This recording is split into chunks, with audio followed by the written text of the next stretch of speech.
Hi, everyone. This is CricketSong with Una Wisdom, and you're watching another episode of Wyrds, Witches, Witchcraft. And I'm here with my usual co-host, Obsidian Fire. Say hello. Hey, salut tout le monde. Comme tous les samedis, je dors encore. J'espère que vous êtes un peu plus réveillés que moi. Et voilà, que vous allez apprécier l'épisode. N'hésitez pas à laisser des commentaires et surtout à participer et tout. Comme toujours. Hey, there is a lot of people in chat. I was just looking, and I'm like, oh my goodness, there's a lot of people in chat already tonight. Hi, everyone. Hi, Brooke, Shakir, Lilokin. Hey, Lilokin. Lorenza. Hey, everyone. We're talking protection magic tonight. No guest tonight, but we'll have a guest next week and another guest in later on in the month. But tonight, Obsidian Fire and I are going to talk about protection magic. Woo-woo, protection magic. Where do we begin? Where do we begin? Oh my gosh. There's so many different techniques. Well, you know what? Let's talk about the reasons why someone would feel motivated to do some sort of protection magic, protection spell, a working, a warding, a shielding. Let's talk about because this could be like a huge topic, and we may not be able to cover everything tonight. And if we feel like we should do another episode on protection magic, we will. Yeah, sure. And I want to say that everybody in chat, if you have comments, if you have questions about protection magic, please say something in chat, because we want to definitely because the topic is so big, we want to address the points that you in chat have before we just go off on what we think is important to talk about in regards to protection magic, because Obsidian Fire and I always want to address the things that are your concerns. Because her and I talk all the time, so we could talk about protection magic on our own time, on our own, thoughts that are concerning us. But we can talk a lot. Well, we do talk a lot.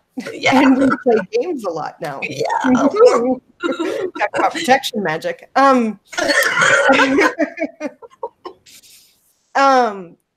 So the reasons why you do protection magic, what are the things that really motivate you to decide that you feel you need to do some sort of protection spell or warding or whatever?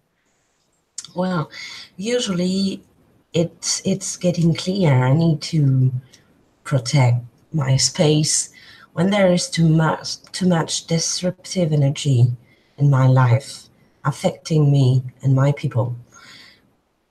That, in whatever the reason can be, it can come from work, it can come from family, or just sometimes surroundings, spiritual surroundings. Sometimes it can be really useful to refresh the air and protect the area. So the reason why can be numerous, but the point that will get me to the protection way will be how things are doing around me in my space. If it is difficult, tensed, and all, then time has come to do something. Yeah. I think for me, usually when I feel the need to do some sort of protection, it's because of an outside influence, like you were saying, and that is dependent on my environment. So if we think about when I was living in Massachusetts and that house, I always had protection magic going to protect our family, my immediate family, from, especially the landlady, frickin' landlady. And the neighborhood that we lived in, it wasn't the worst, but we had some really kooky neighbors that lived on either side of us.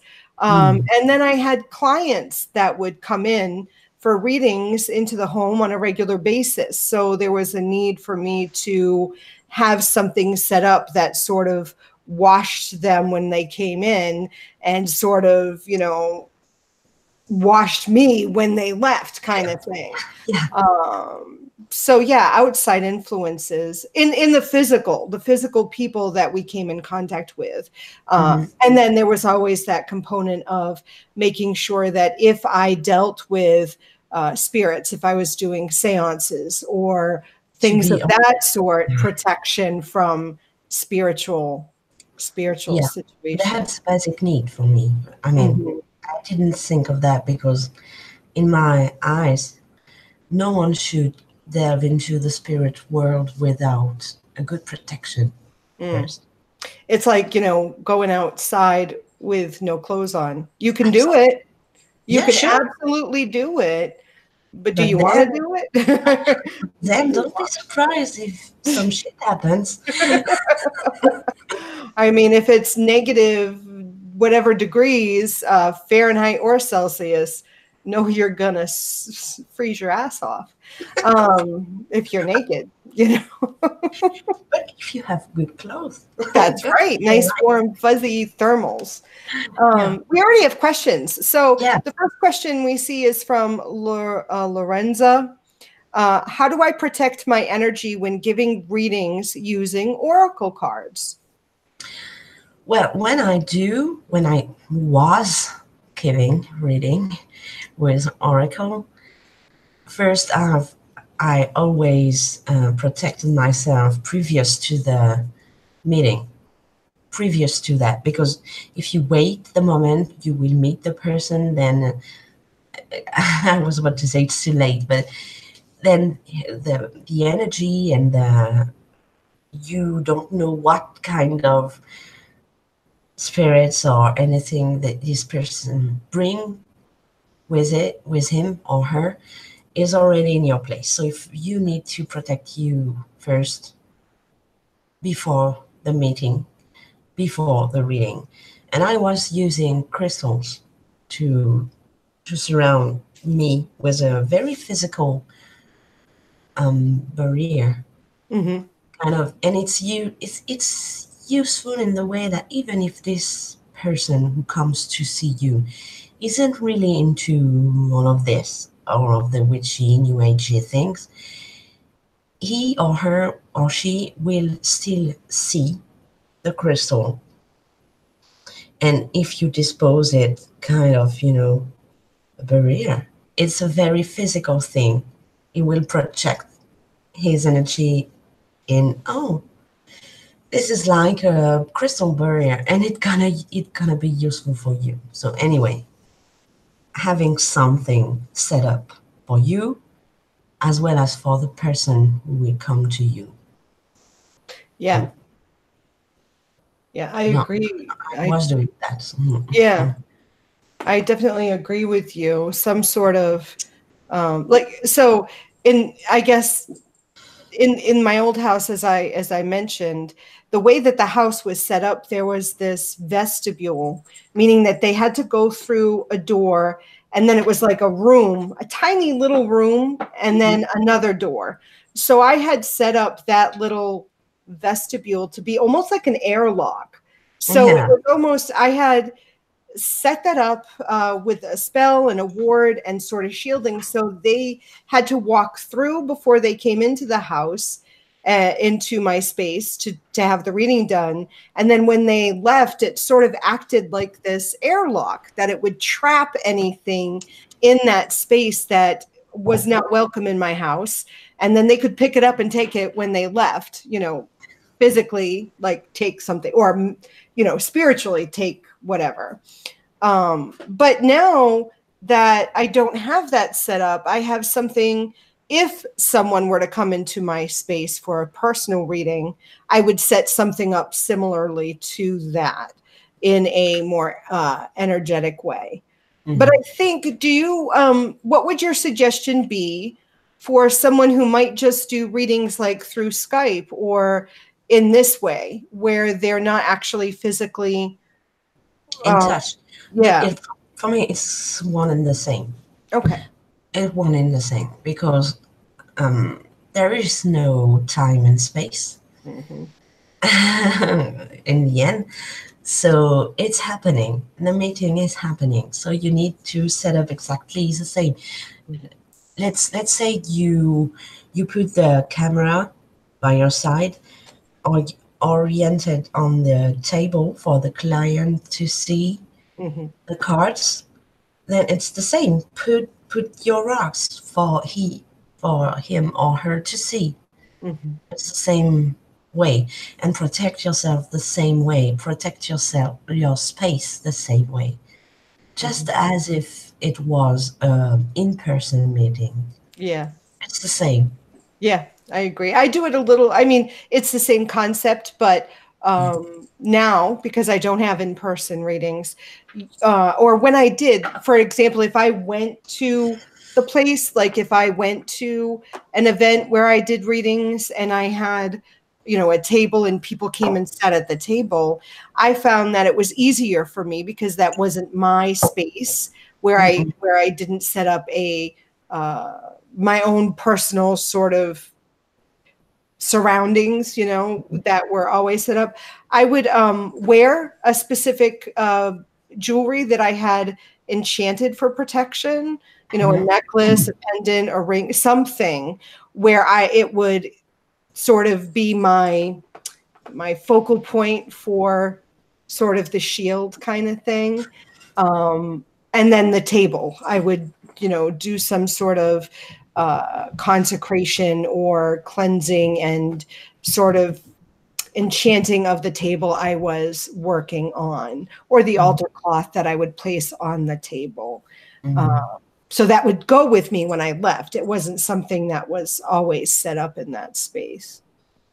Yeah, when it's temporary, it's a bit different, but just a bit.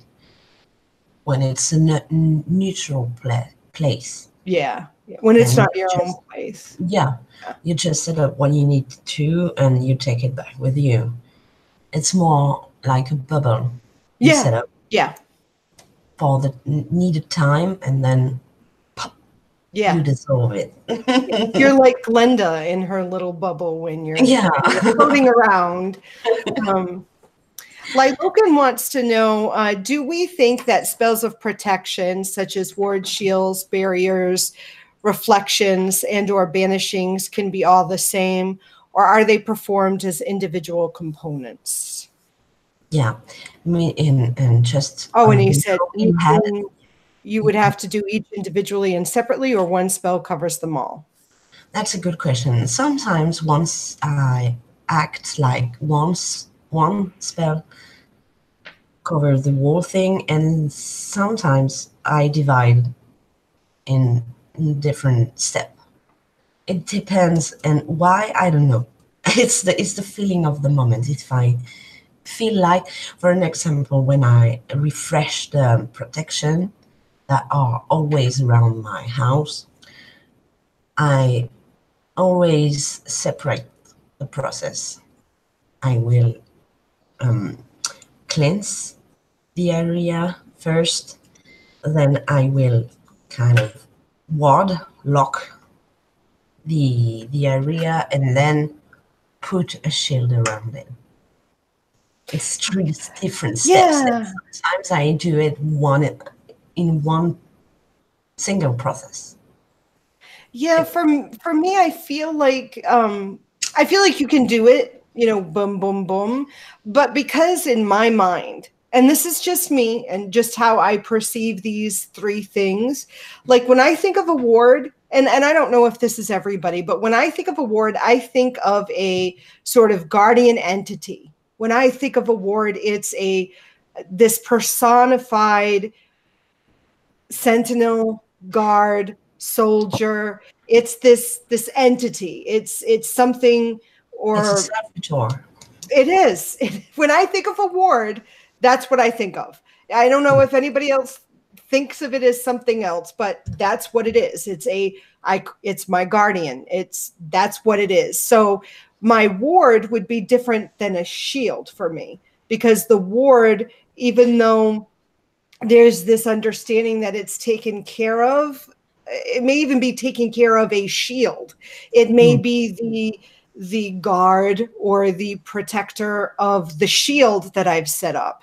And I feel like a shield is different than a barrier, because for me, when I think of a barrier, I think of like a wall. I think of a fortress wall, but a shield is more like armor. It completely covers, where a barrier doesn't necessarily have to completely cover something. And I think, and what was the other one? Reflection. Did he say reflection was one? Protection, shields, barriers, reflections, and banishings. Banishings, I think, are all encompassing. And I think you can do a banishing with a shielding, a warding. I think you could sort of banish and then set it up. But I almost think of it as two different steps, but it could be two different steps in one working, I guess. You know what I mean? Like taking away something and then setting up something. I feel like it's one thought and then another thought. You know, it's part of the same paragraph, but it's two different sentences or two different paragraphs in the same story kind of thing. Sorry, I was writing some shit. Oh, okay. Oh, think of Shield. I don't watch that show, but yeah, that's my husband has watched that show. Me neither, but I don't know why. It seems you thought of Shield when to Marvels. Don't worry. Don't worry. Okay, so yeah, I agree. And for me, the warding process is difficult to explain, mostly because I don't want to. But there is also entity who watch the place for me. Mm-hmm. But I don't want to delve into that because it's too personal. Right. You know why. Right. But when you think of the word ward, when you think of ward and protections in a protection situation, do you think of an entity, or do you think of it? I mean, am I the only one that thinks that way? I mean, I can't be the only one that thinks that way. No, I don't think so. For me, it's divided again because it's about protecting my own space. Yeah. And there will be this different step, and the one with the entities protecting the place, warding the place. And so in my mind, when it's about my space, I know there is entities in the process. But if it's about someone else's place, let's say, then I will probably think about it one and the same, and not dividing protection from warding with the intended entity we were talking about, because mostly there is no entity, servitor, or most of the time when it's, I was about to say regular people, which is not. Well, it's funny because I'm just sitting here and I'm listening to you talk, and I'm like, okay, so the visual images in my mind that I get. So when I think of a shield, you know, if I have, you know, my house and there's a shield, I get this image of this like clear dome over my house. That's like a shield. When I think of a barrier, I see, like, you know, these big giant fortress walls, like, you know, in I don't know, like games that you see online or something. There's a city and there's city walls, you know, and then there's a gate that you go right up to and you leave the horse at the stable, or you go get your mount leveled up or whatever, you know, but it's outside of the walls, the barrier that's protecting the house or the city. And then I think of the ward, which is like those guards standing at the gate. So I definitely have, for me, I have very different feelings of what each of those things mean. Yeah. And I agree with this as in a personal level. For my own space, I see the things like you do because I know there is God standing and watching. I know Yeah. it. But if it's about, as I was saying, Other protect people. or helping, yeah, to protect other people's space, it's kind of all in the same because I won't create a servitor for Oh yeah. someone else. Okay, so it's just a Yeah, I would. protection. Yeah. Yeah, I wouldn't do that for someone else either. No, I don't think it's a good idea anyway Yeah. to do that for someone else, which is not in your place, home, house. I Yeah. don't think it's a good idea to provide a servitor for none of the people involved. I think it's not a good So idea. if you were going to provide protection for someone, like if someone came to you, whether it's a friend or other family member that doesn't live in the house with you, Mm. what sort of things would you help them with, or would you provide them with to give them protection, especially if you too felt that they had need for it? Yeah, well, it depends on where are their minds. What do they believe? What do they want? Because I want,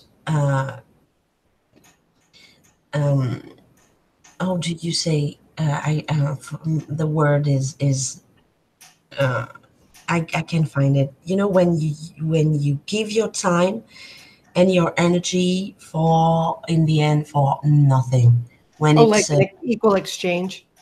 yeah, no, when there is not, when it's Right. a waste. It's A waste of time.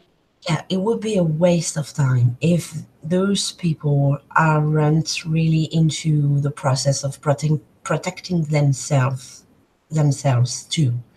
If it's just, I'm not feeling well, can you do something for me, please? And they are waiting on their arse, but I will do the job. Well, no, that's not gonna happen because you know what? It's useless.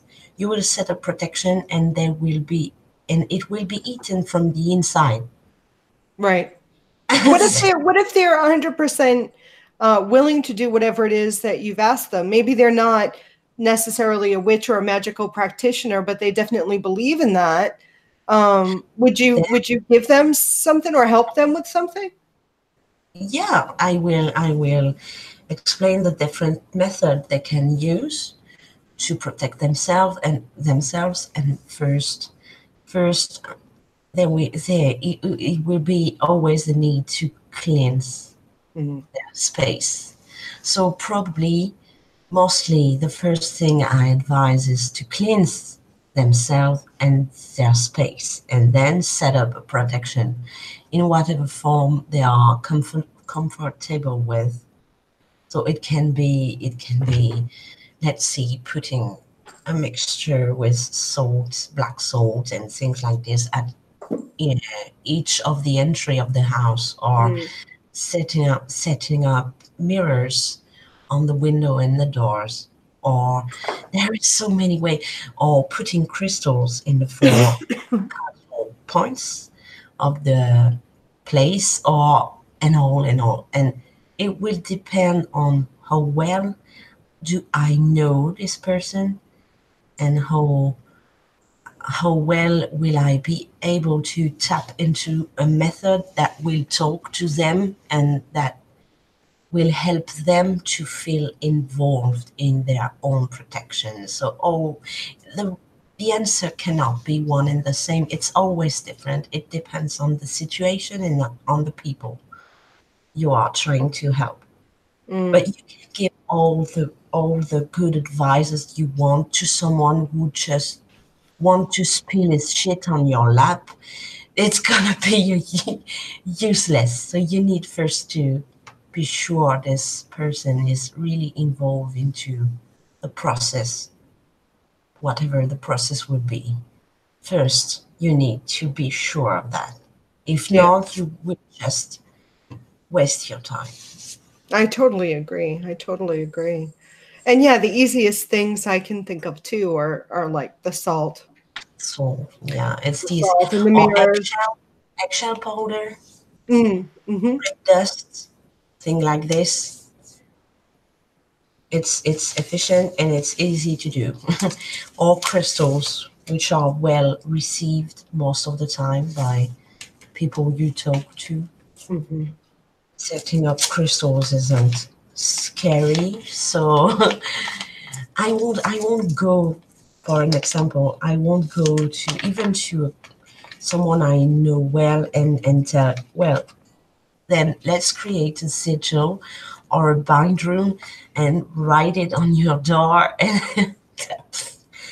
No, most of the time, if they're not into the pagan world, nah, no. Find something more easy to access, I would say. So, Yeah. souls, eggshell, crystals, Right. Right. even, setting up a circle in a spiritual Mm-hmm. understanding of the circle wouldn't be easy to achieve for someone who's not into it already. So for someone like regular, I would advise cleansing with sage because it's again easy to access, and then setting up a barrier of salt Yeah. or extra powder or a mix of the two. Mirrors. I've told people to use mirrors too. Yeah, They're very usually efficient. open to that kind of thing, especially if you get something like a wind chime that has little mirrors on it, and they, hang it by the front door or wherever that they need the protection. They're usually open to that kind of thing too. Yeah, because it's easy to do. It's pretty. It's very material too because it's Yeah, doing sounds. yeah. So it's easy to rely on, I suppose. And I think When they're not someone who's worried not, about what their neighbors are going to think or what their family's going to think because it's just a wind chime. It's pretty. It was a gift kind of thing. yeah, Yeah. and you don't have to worry. So yeah, but there is of course different other methods. You can set up a witch bottle, but Hmm. then it's more, again, it's more personal. It's a more personal thing.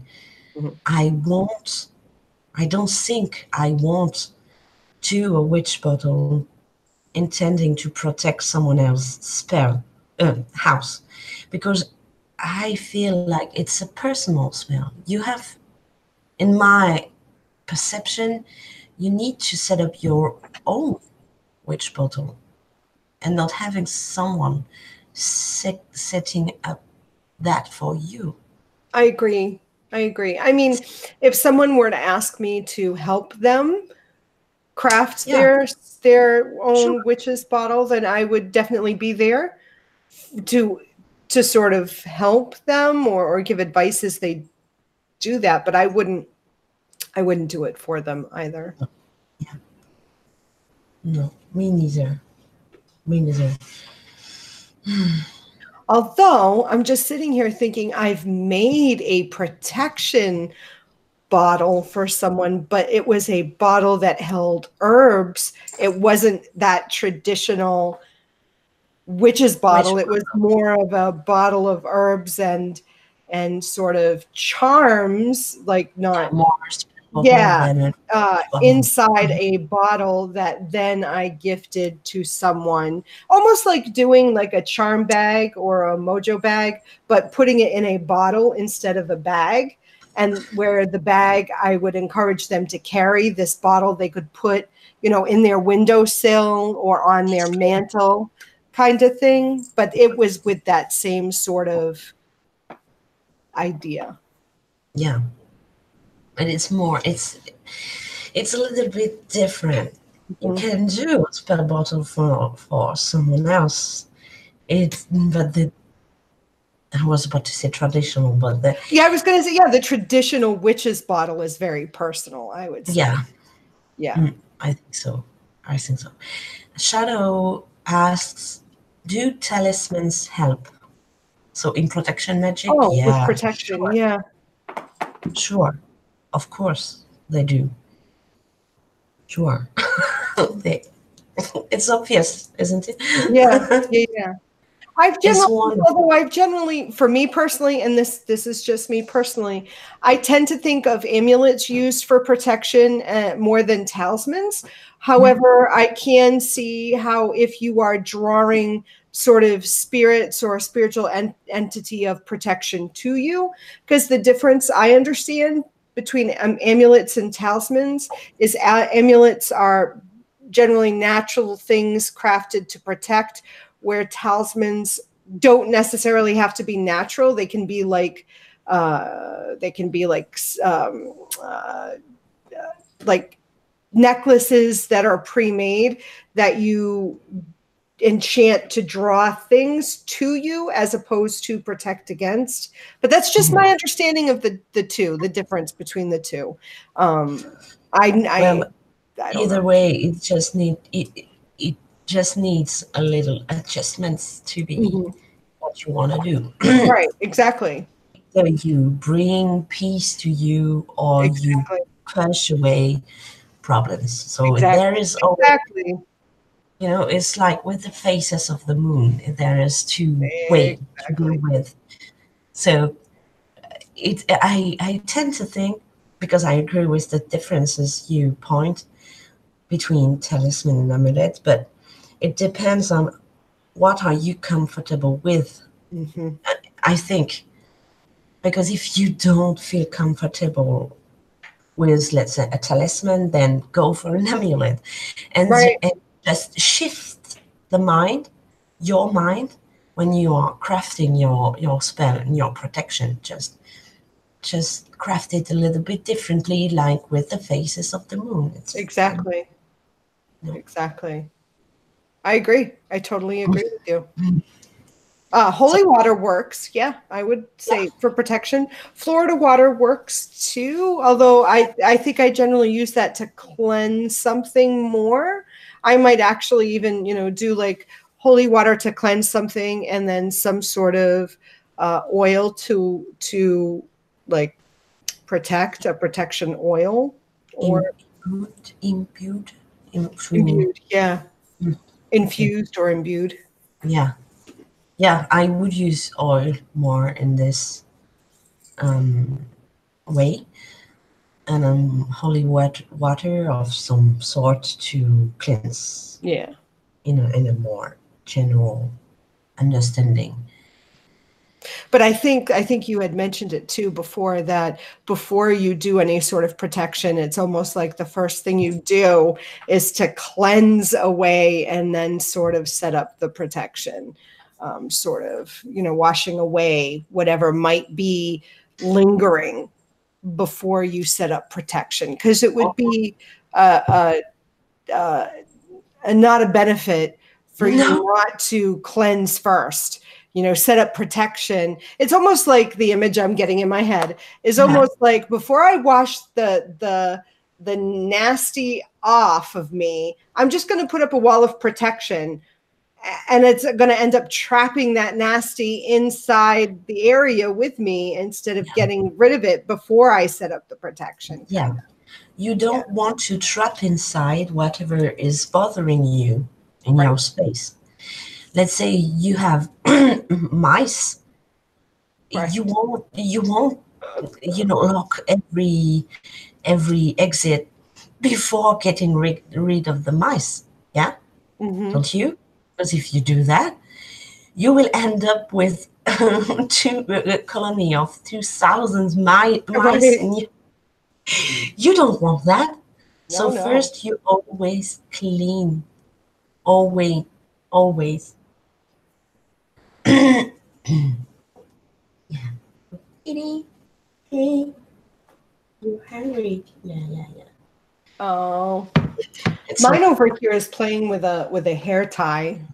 He's been Oh, playing since we started. He's like jumping up and down over here. I'm like, oh my gosh. mine is already asking to eat. But it's too early. So what else can we say about protection magic? Do you have people in chat? Do you have other questions?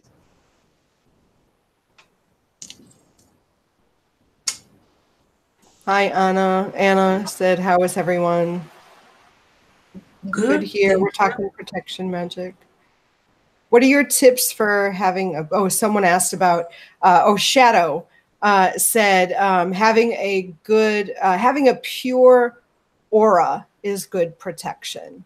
Oh, so yeah, if we're talking about personal protection and not necessarily space, definitely having a balanced aura, having a clear aura, having things flowing, having a good sense of self, or having a good sense of what your energy is and how it feels, so that when a different energy invades or is, influencing you, or if you're doing readings for someone and all of a sudden after the reading or during the reading you start to feel like something isn't quite right, you'll know that that isn't part of your personal energy. You'll know that that's an influence from either the person you read for or something that they brought in with you. So having that sense of, or the feeling of what your energy feels like and how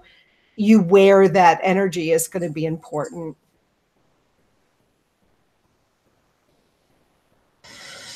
Hey, Raven. James is asking an interesting question, I think.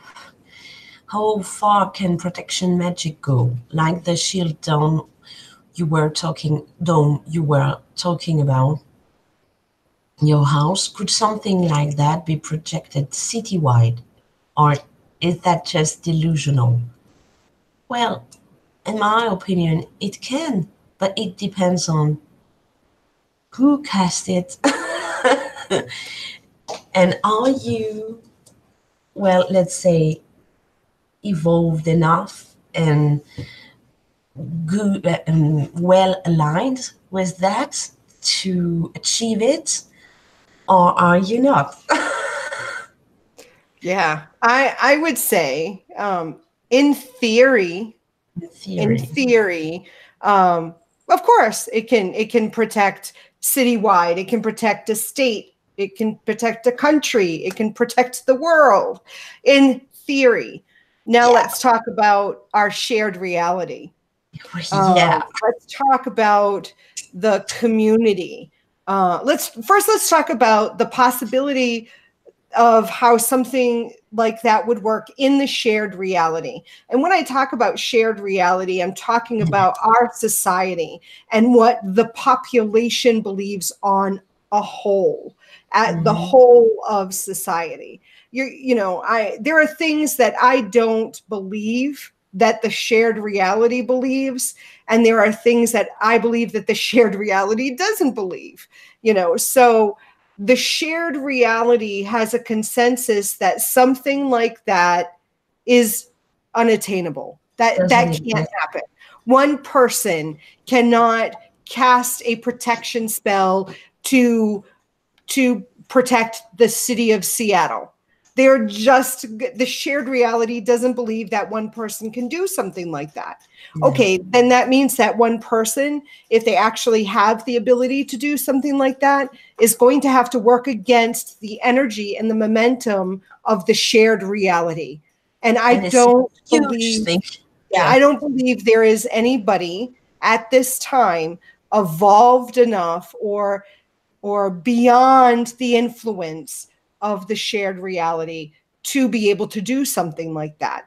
That doesn't mean there wasn't someone that could have done that in our historical past.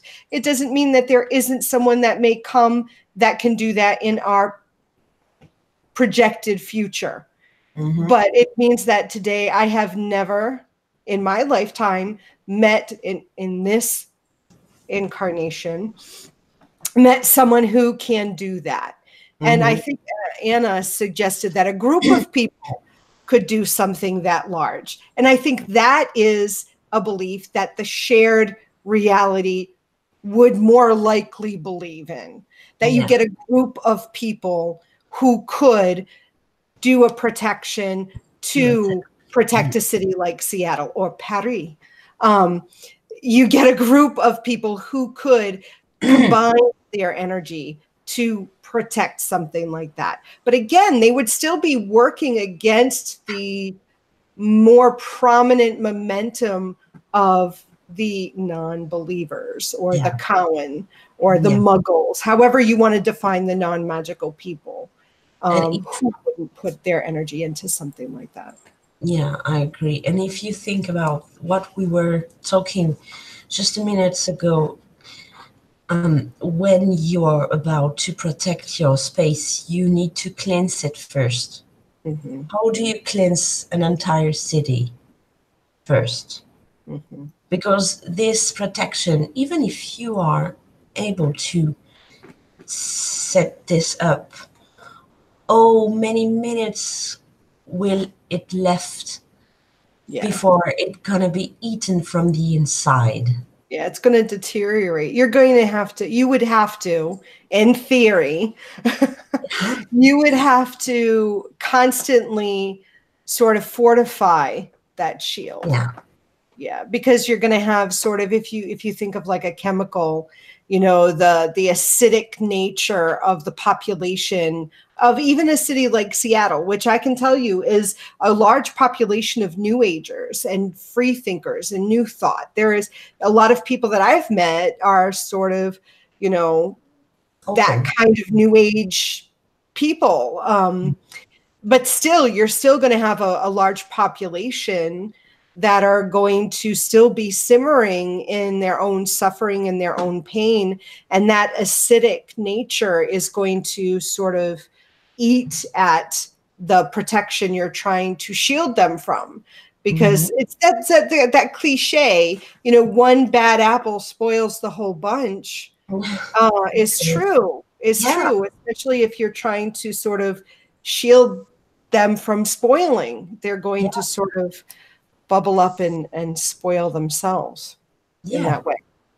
So then you will have to fortify or constantly cast, recast, and do and redo all the time because it's gonna crumble. Yeah. So in theory it's possible, but it will last 2 seconds and then you will have to do it again. So Joe made a point. I wanted to talk about that. We have about 15 minutes left. He or is that she? I don't know. Joe could be, you know, male or female. But what about the concept of if you feel the need to protect yourself, then just by feeling that, you're drawing towards yourself negative energies in the first place. And Joe is she. Sorry. It's a she. Hey. Well. So if you feel the need to protect yourself, then just by feeling that, it means that you're drawing that negative energy to begin with. I would suggest that if you're feeling the need to, then there's already negative energies there. Yeah. The fact that you're feeling that means there's something. There is probably something already, but I will first, I would divide this feeling in like 2 categories of person, because there is people who will always feel they need to protect themselves. Like they will always feel like there is someone or something wanting to hurt them. It's like, you know, you know, when people are in fear of They're like paranoid. Yeah, like paranoid, but not in a psychiatric way. More in the I'm cursed. I'm sure I'm cursed. There is a lot of people like that. Those one, by thinking, constantly they are the target, are actually drawing things to them. But if it's a more balanced people, someone who's not especially feeling this way, the all the time, someone, normal, I would say, then if this person is feeling like there is some type of negative happenings and he or she needs to protect, then it's probably because there is, and I agree with you, there is already something to be protected from. I would even suggest that in the first scenario that you were suggesting, like someone that always feels paranoid or feels like they're cursed, I would even suggest that that person still needs protection. It's just that they need protection from themselves. Absolutely. Because they are the one that is hurting themselves. Yeah. So there's still that fear of being hurt. It's just that instead of the healthy or normal person understanding it's from outside, that other person doesn't understand that that's from inside, and that hurt and pain is them projecting it onto themselves. So they still would need protection, but I think you would have to approach it in a different way because it's not coming from outside, it's coming from within. Yeah, but let's say it's really difficult to help those kind of people to understand they are doing that to themselves. Yeah. To themselves, yeah. It is hard. Yeah, because most of the times they don't want to. They want someone to be responsible for that. Yeah. They want someone else to be guilty from that, but not themselves. And that would take that's a lot of work. That's a lot of getting them to sort of understand and discover where these feelings are coming from, and to face their shadows and to delve into what makes them feel this way. It takes a lot of work to sort of get someone to be able to look at themselves in the mirror and understand that pain and that fear is from within instead of without. That's where therapy helps wonders for that kind of thing. Yeah, you can only point the way. They would have to walk the way. You cannot walk it for them. No, you can't. As usual. I think a good thing, I mean, with the idea, oh my God, my cat is shaking my backdrop. Did you see that? I think the best thing in that situation would be to do it's shaking again. I know, it's going to fall. The best thing would be for that person to do some sort of cleansings for themselves, sort of cleansing baths and purifying things, and sort of looking at sort of easing and peace and that, so that then they can maybe look at, oh my God, it's going to fall on me. There isn't anyone to just chase away Auburn because he's gonna make a mess. I know he's gonna make it fall. My husband is in the bedroom, and my daughter's at a friend's house tonight, and my son is out at the movies with his girlfriend. So Sophie, can you chase? Yes, Sophie. You're our last hope, Sophie. Yeah, right. She's afraid of the backdrop. Oh shit. Oberon, what are you doing? Sorry. That's okay. So, okay. So, that makes sense.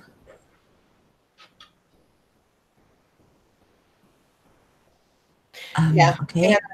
Anna says at any time she feels the need to perform a protection spell, it's whenever she already feels threatened by either someone else's negative energy or a negative spirit or some situation like that. And yeah, I agree. That's how I feel too.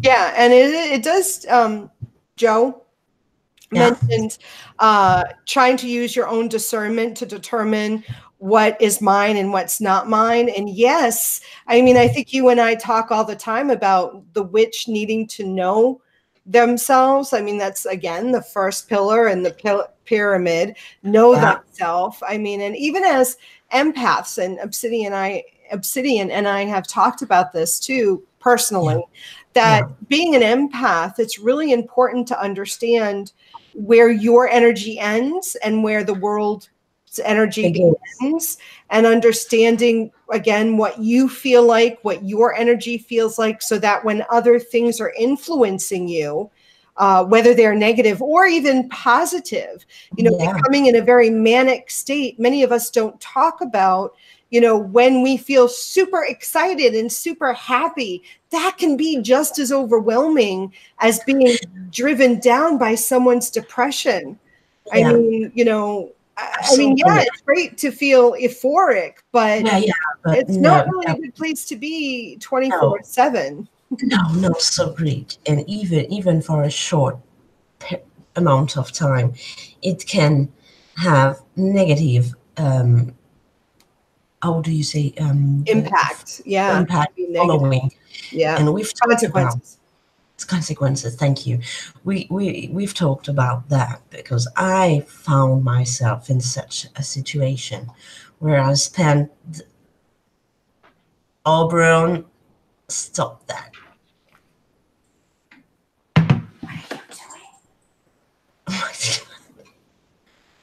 We don't want the backdrop to fall on CricketSong head. No, we don't. We don't.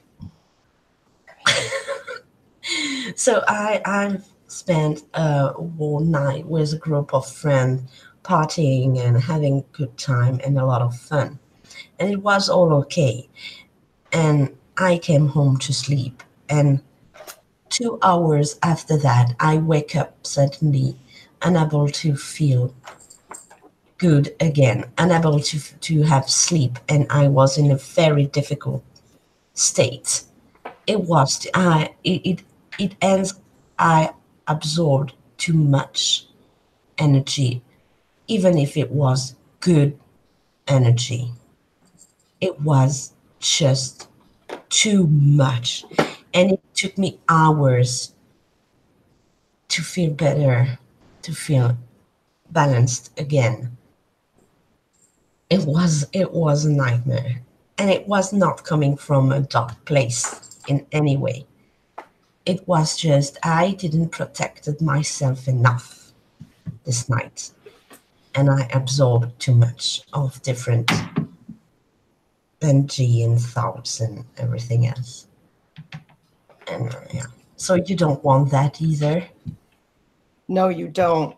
And the cat, it's not because the cat is getting attention. He's chasing this around the room. It is a hair tie, and he is throwing it up in the air and chasing it because he wants to play with it. Yes, see? He's right here. Yes. Oberon. What is this? What is this, huh? Yeah. So we have about 7 minutes. Okay, I'm not sure we didn't cover much of the different methods there is on protection magic, but there is so many different. As usual, it depends on what are you comfortable with, what do you think gonna work, because there is no use to try to protect you or your home or your siblings from something if you do not believe in the method you're going to use. If you don't think that spreading some sort of powder around the house will work, so don't do it. Oh my God. Oh my God. At least it wasn't a backdrop. Yeah, I know, right? So yeah, I lost what I was saying. I'm sorry. No problem. I used a if you don't think that the powder is going to work, I think you were saying then don't use it. Don't use it. So it was to say that there is a lot of different methods to practice protection magic. So you need to choose the one who makes sense for you. So Joe was saying, I use a bubble of white light. And how do you pronounce that? Gyroscope. Gyroscope. Type of Thing. visualization. Yeah. Yeah. Visualization are good too. If you are really into this specific method, which is probably more witchy, new agey way. This is as effective as anything else. Yeah, and I was said I actually wrote my own spells to protect myself in my home because it made it feel truly mine. Yeah, Yeah.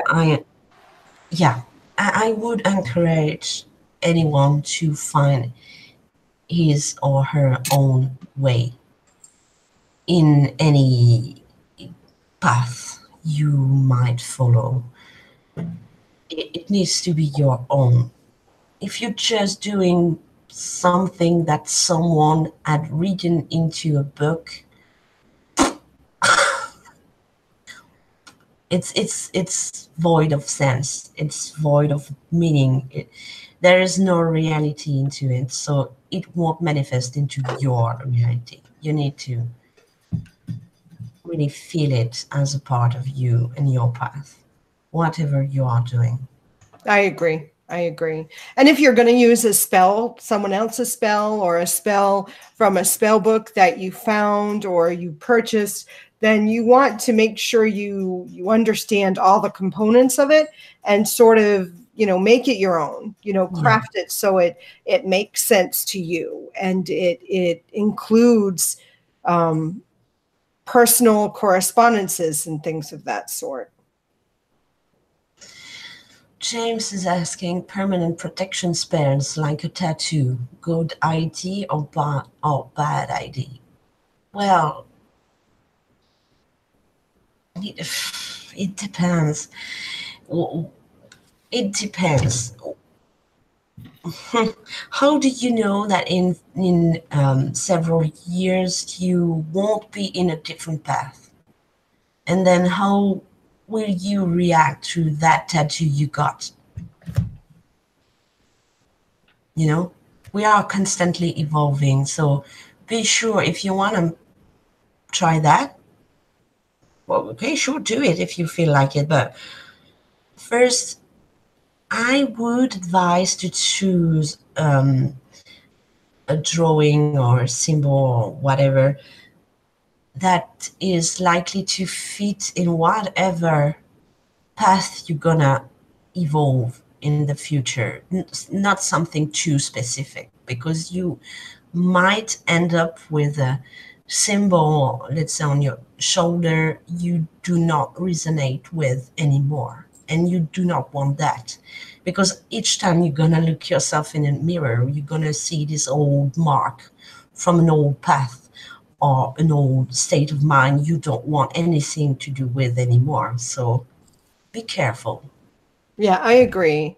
I think that it could be good. And I think that perhaps maybe you might want to do something like a temporary kind of thing. Like you could always write it on with some makeup and see how you feel and see if it's, resonates with you. Maybe some sort of temporary type of tattoo to make sure that it's what you want in the long run. But I think in certain situations, something like that could work really well.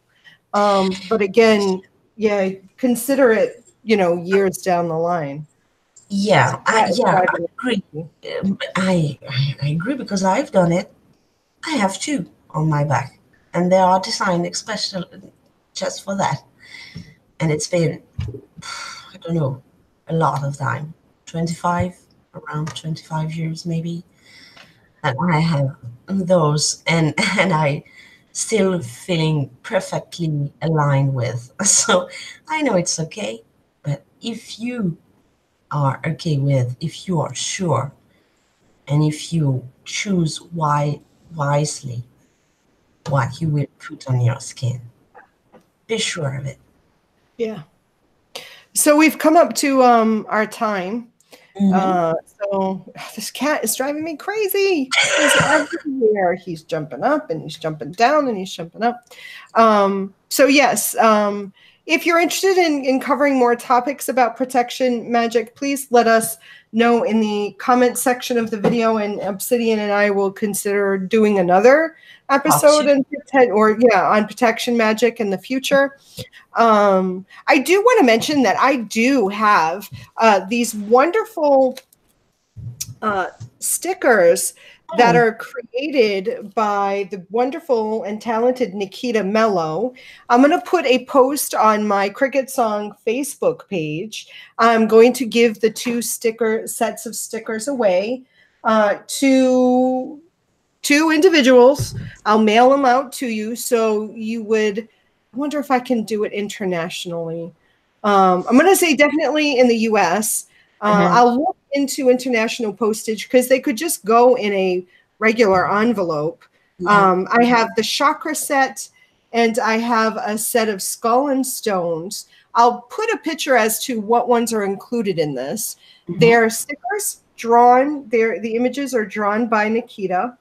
I'll share her Facebook page on my Facebook page as well. And if you're interested in receiving one of these sets, let me know, put your name or a comment under the image on the Facebook page of the Skull and Stones or the chakra set, and I will draw a name. And you'll have a gift, free gift. Yay. Nice. And check out her artwork. She does wonderful artwork. She's someone that illustrated my poetry book, which is always for sale on Amazon, so check that out. And we'll be here next week with Cole. Yeah. We're not sure what we're talking about yet. No, we don't know yet. But so Cole, it's going to be a surprise. Yes, it's going to be a surprise. He's going to be on our show next week. Yeah. So. It's the end, I guess. It is the end. Au revoir tout le monde. J'espère que vous avez passé un bon moment. N'hésitez pas à nous dire s'il y a d'autres parties de ce sujet qu'on n'aurait pas couvert et dont vous voudriez qu'on parle. Et voilà. Et on vous dit à la semaine prochaine pour on ne sait pas encore quoi, mais on sera là. Bye bye. And until next week, everyone, check out those posts on the Facebook page. See you next week. Love you. Bye.